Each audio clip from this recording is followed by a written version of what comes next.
భాషగా డిక్లేర్ చేశారంటే అది తెలుగువారి సత్తా అని చెప్పి కూడా నేను మీకు తెలియజేస్తున్నా. ఈ సందర్భంగా నిన్ననే మేము ఎన్టీ రామారావు గారి స్ఫూర్తితో స్వర్ణ ఆంధ్రప్రదేశ్ విజన్ 2047ని లాంచ్ చేశాం. ఇందులో మీరు చూస్తే మీ అందరూ కూడా ఇక్కడ ఉన్నారు.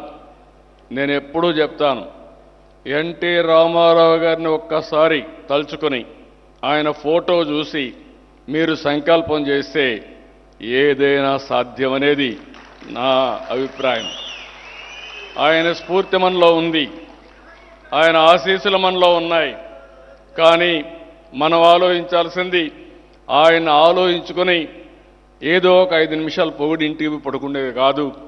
ఆయన తలుచుకొని మీరు ఏమి కావాలి అనుకుంటే అది అయ్యే ఆశీస్సులు స్ఫూర్తి ఎన్టీ రామారావు గారి దగ్గర నుంచి మీరు పొందే అవకాశం ఉంది.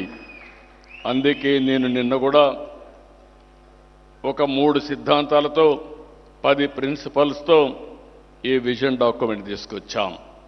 ఆ విజన్ డాక్యుమెంట్లో మీరు ఒకసారి చూస్తే వెల్తీ, హెల్తీ, హ్యాపీ సొసైటీలో ఉండాలనేది నా సంకల్పంగా ఒక విజన్ డాక్యుమెంట్ తీసుకొచ్చాం. అందులో ఒక 10 ప్రిన్సిపల్స్లో మీరు చూస్తే జీరో పావర్టీ, అది ఎన్టీ రామారావు గారి కళ. అది సాధిస్తాం. అది సాధించడానికి నిన్న కూడా విజన్లో పెట్టింది జీరో పావర్టీ. పేదరికం లేని సమాజం మనందరి ధ్యేయం కావాలి. ఆర్థిక అసమానతలు తగ్గించాలి. అది తగ్గిస్తేనే ఈ ప్రజాస్వామ్యానికి ఒక అర్థం ఉంటుంది. అందుకనే నేను ఆలోచించింది, ఈరోజే నేను ఇక్కడే డోకెపర్రు అంటే మెగా కంపెనీ కృష్ణారెడ్డి గారి ఊరది, అక్కడ దేవాలయం కడితే రమ్మంటే వెళ్ళాను.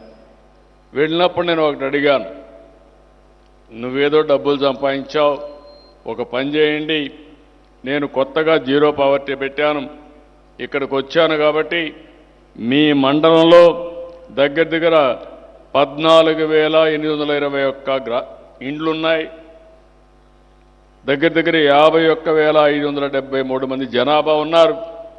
మీ మండలంలో జీరో పావర్టీ అచీవ్ చేసే బాధ్యత నీకు అప్పచెప్తున్నానని చెప్పి ఆయనకు అప్పచెప్పాను. ఇందులో మీరందరూ ఒక విషయం గుర్తుపెట్టుకోవాల్సిన అవసరం ఉంది. నేను ఒకటే ఆలోచిస్తున్నా, ఎన్టీఆర్ స్ఫూర్తితో ప్రతి ఒక్క కుటుంబం ఆనందంగా ఉండాలి.